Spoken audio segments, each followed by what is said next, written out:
And I think that moving sale or that garage sale of Skyline was probably this past weekend. And anyway, okay, so we'll have to fix that. But it is finally time for Tillamook Today. And this morning, LeeAnn is talking to State Senator Betsy Johnson. Good morning, ladies. Good morning. Yep, this is LeeAnn Neal, and I'm here with Senator Betsy Johnson. Top of the morning. Well, Senator, you're down at Legislative Days, aren't you? We are, and let me just, for the background of your listeners, explain what legislative days are.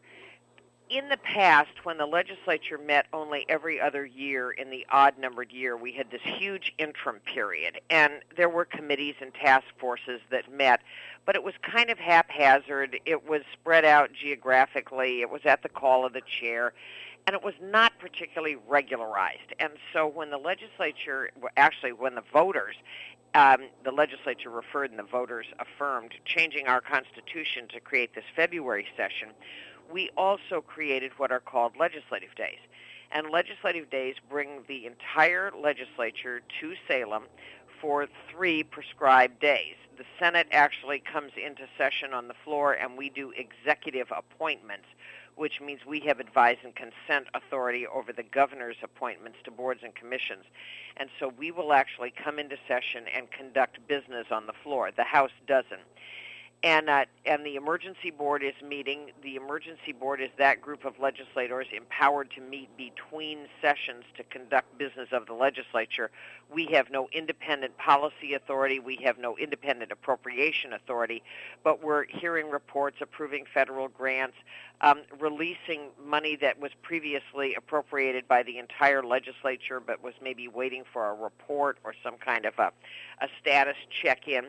And so that will be happening. So the entire legislature is in the Capitol for the next 3, and for some of them 4 days, because originally legislative days were just 3 days. Then we added a 4th day that is Task Force Day.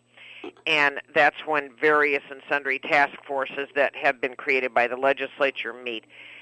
Particularly those that need to be on the record. It's easier on the staff than hauling all the recording information or recording devices to some remote location. So that's a very long answer to your question. Yes, we're here for 4 days, and the show has already started, and I'll be here until Thursday. Okay. Do you see a lot of the public there during these? Oh, God, yes. Yeah. Originally, these days, we were just sort of here, but now it has taken on an almost frenzied. I have an appointment today practically every 15 minutes, punctuated with committee hearings, punctuated with a trip out to Mahonia Hall. The governor has invited women legislators out and staff people. And then I'm very pleased to say I'm getting a little award from the Oregon Association of Realtors. Wow. And then we have later today what's called a caucus meeting. And there are 4 caucuses in the legislature, as you know, because you're a political junkie, but not everybody knows when you talk about caucuses. There are the Senate Republicans, Senate Democrats, House Republicans, House Democrats, and we have no independent members or minor party members now, so it's just R's and D's. And they all go off to their respective corners outside of the building and conduct purely political business of the caucus. Right. And so that happens today, and then the rest of the week is equally full of meetings and hearings, and culminating on Wednesday with us coming onto the floor. I'm going to have, I think, 15 third graders here today that are going on their end-of-the-year field trip, and then on Wednesday I will have a exchange student from Spain. And we have committee hearings. One of the biggest things I'm working on has a hearing today at 11. This is something that I'm working on back in the district, has a hearing at 11.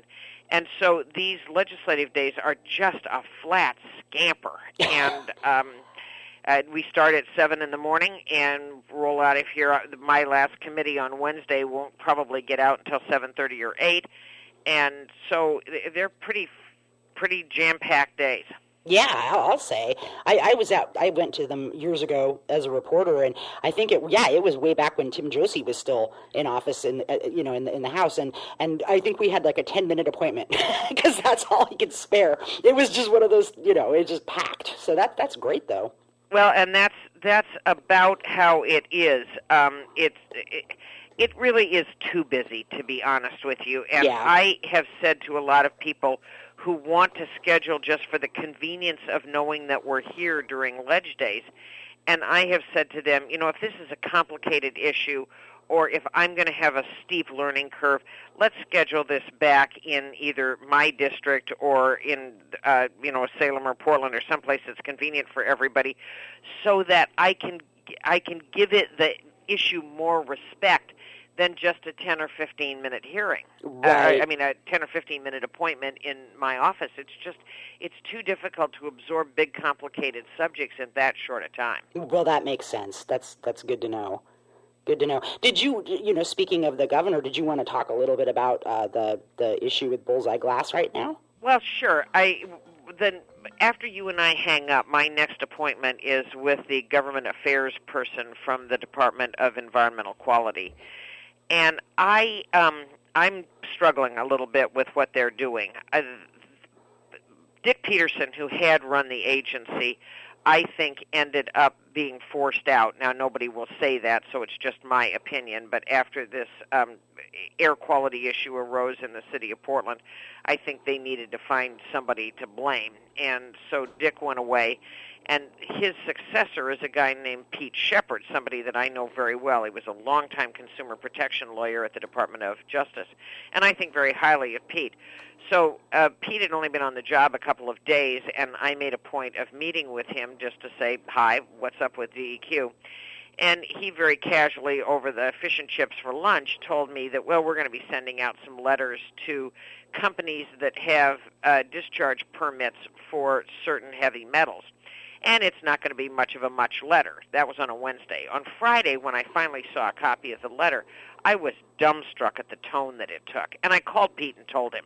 I mean, I don't talk about people without having talked to them. So Sure. I called Pete, and I said, wow, this is aggressive. It might as well have said, dear malfeasor, dear perpetrator, please report to the Federal Corrections Facility at Leavenworth. I mean, it was a terrible letter.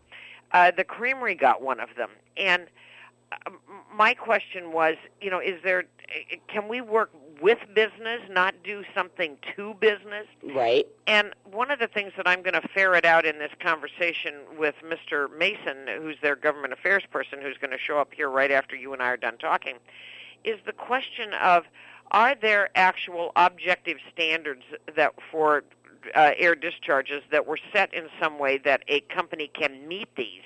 The letter was vague enough that it suggested that even DEQ doesn't know what the parameters of their permit are. Interesting. So it was kind of I don't know if threatening is too strong of a word, but kind of a scolding without telling you what you should be doing. Exactly. Yeah. Exactly. And they call this initiative a Cleaner Air Oregon. And I said to him, well, you suggest that we've got dirty air and you're going to make it cleaner. And the pushback was, oh, no, we've got clean air and we're going to make it cleanest. Well, I think everybody that I know wants to play by the rules. They just need to know what the rules are. Yeah. And this cease and desist order for Bullseye Glass that the governor issued, it's highly unusual. I mean, I can't remember in my legislative service ever having a gubernatorial cease and desist. And again, I'm making no brief for any company. I mean, I make no excuses for some company that intentionally befouls the air or water or ground. That's unacceptable in Oregon. Conversely, the cease and desist order, according to the company, came with no opportunity to discuss what might air scrubbers look like. We've been here for 30 years. What can we do with DEQ to attain objective standards for air emissions? And the problem is that it's Bullseye Glass now. Who's it going to be next? Bullseye Glass has 150 employees. And I think that if DEQ is going to take this very aggressive attitude in conjunction with the governor towards companies, let's make sure everybody understands what the ground rules are. And if we have these very, very stringent parameters for discharge, let's make sure that companies know what the rules are, have adequate time to get into compliance, and then we do equitable enforcement so that we're not picking and choosing who's the bad guy du jour. That's worrisome to me. Yeah. This is just pure speculation off the top of my head, but it makes you wonder if it's been the tensions are higher because of the Flint, Michigan situation or something like that. It just seems like there's a lot of attention. There's a lot more fervor, it sounds like, behind it than there maybe would have been. Well, again, I think you've hit it exactly. A situation like Flint, Michigan certainly would have accelerated this, but then also remember we're in a political season, and everything gets kind of supercharged when seen through the lens of politics. Right. But the things that seem to me to be a little irregular are that the Oregon Health Authority issued a notice to homeowners around Bullseye Glass: if you have a garden, don't eat the vegetables. And then a couple of days later, well, not so much. It's not that bad. But in the meantime, a lot of damage had been done. People were frightened. I think we've got to be very careful about these blanket pronouncements. We've got to have a level playing field. Everybody needs to play by the rules. Intentional pollution is not acceptable, but let's just make sure that if we're going to have regulations in place, that they are obtainable, they're understandable, that businesses know what they are, and that the agency knows what they are with clarity, so that it doesn't look kind of haphazard in coming after certain companies that maybe have a higher political profile than others. Right. Well, that is definitely very interesting. I was not aware of that until you brought it up. I didn't know. So the Creamery got a letter as well. Was that just in the last few days? No, it was about 2 weeks ago. But Okay. It's interesting because the tone of the letter was, it makes it sound like you've done something wrong. And Right. Today when I arrived in my office down in Salem, there are frequently asked questions as a result of the letter, with a letter of exclamation from Pete Shepard. And one of the first ones is, why do you think my business has done something wrong? And the agency's answer is, we don't. In fact, it has been our experience that the overwhelming majority of Oregon businesses do what they can to comply with the law and beyond the letter of the law to be good neighbors. We don't have any reason to believe that that isn't just as true of you as it is of other businesses. We have no basis to believe you've done anything wrong. But the tone of the letter that they sent out a couple of Fridays ago made it sound like every one of the 316 companies on that list had done something simply horrible. Yeah. Well, it sounds like they may, after the fact, realize that that was. I think they are. I think they're walking it back. Yeah. And but what damage have they done in the meantime? They should have sent this guide to what to expect from the information request or site visit. They should have sent that before it was the end part of April. Right. DEQ should have sent this to companies before they identified these 316 facilities that hold air quality permits that would allow emissions of certain hazardous air pollutants, including 9 metals. Right. And the facility holds the permit, but there was no indication that they'd done anything wrong, yet the tone of the letter was, you're a lawbreaker and a bad neighbor and you've done bad stuff. And if my company had gotten one of those letters, I would have been pretty cranky. Yeah. Well, and you might not have realized that so many other companies received the same letter and thought it was specifically, targeted to you. I'm not sure. Exactly. But, I mean, it goes back to the function of government that is that regulatory function. I'm very supportive of government exercising those powers, but I want them exercised equitably. I want them exercised based on good science. I want them done with the Oregon business community, not to the Oregon business community. And I don't want the suggestion that state agencies are picking good guys and bad guys. Right. So. Right. Well, thank you for letting us know. That certainly was something I was aware of the message from the governor's office and that, but I didn't realize that this letter had gone out. So I don't know that a lot of other people did either. Thank you. It was a nasty letter. Boy. The kind of thing that'll scare you, I suppose, if you're the one to open it. Yeah, if you're making a payroll and paying for insurance for your employees and worried about your bottom line, yeah, it was scary. Yeah. Well, we really appreciate you letting us know about that and looking out for everyone. I'm going to take a minute here to read a couple of words from a couple of our sponsors. The first is from Roby's Furniture. You don't buy furniture every day, so it just makes sense that when you do invest in that new sofa or recliner that you're paying the best price possible. The same goes for that mattress or your refrigerator. At Roby's Furniture and Appliance, you'll find the top name brands: Maytag, Frigidaire, Lazy Boy, Lane Simmons, Tempur-Pedic, and more, all under one roof and all at low, low prices.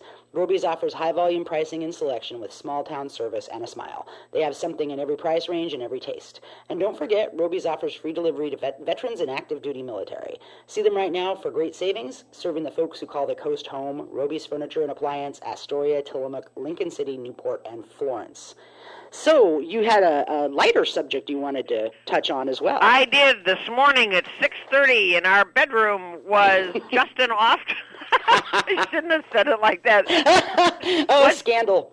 Was Justin from the Chamber and Mark Labhart and Drew Carney, and they were cranking down the Oregon Coast Rail Riders. That looks like so much fun. Yeah. And I didn't know until I heard Commissioner Labhart say it on the television this morning that it was Mrs. Labhart who actually sniffed out this opportunity on behalf of Tillamook County. She apparently saw something on Facebook that was happening over in eastern Oregon, and because of Mark Labhart's longtime family connections over there, as well as his work as a county commissioner and relationship with other county commissioners throughout the state, he was able to call up one of the county commissioners and say, how's this working? Who are the people that run the company? Would they be interested in coming to Tillamook? And the way Mark characterized it, Mark Labhart, was that Tillamook County sent a red carpet team over to eastern Oregon to recruit these guys. And now Oregon Coast Rail Riders are going to be up and down our tracks. And it just looked like a ball. Yeah. Oh, yeah. They were here over the weekend as well. They weren't there. They couldn't actually start selling tickets until Thursday, this coming Thursday. But they were letting people who were curious take free rides, and it was just busy the whole day. Well, it looks like lots of fun. It also looks like pretty good exercise. Old Drew Carney on Channel 8 was panting and kind of tuckered out. But they looked like they were having lots of fun, and they pointed out some of the scenic stuff you can see and made it very clear that there are no trains on those rails so that families can do this with safety. And the whole thing just looked like fun, and I'm so glad that Tillamook will have this opportunity. It just adds to the amenity of the scenic railroad, and I think it's going to be a terrific tourist draw. I do too, and I think it's interesting because Bay City, I'm not sure if you know about there's a disc golf course there now over by the Sheltered Nook Bed and Breakfast, and they're adding 6 rental cabins to the area too, so Bay City is starting to be a little bit more, I don't know, more tourism friendly, I guess you'd say. There's stuff to do for locals and visitors. Well, this is certainly going to be an amenity, and I'll bet you that the locals like this just as much as visitors do. It's the same with the Riverwalk up in Astoria. Yeah.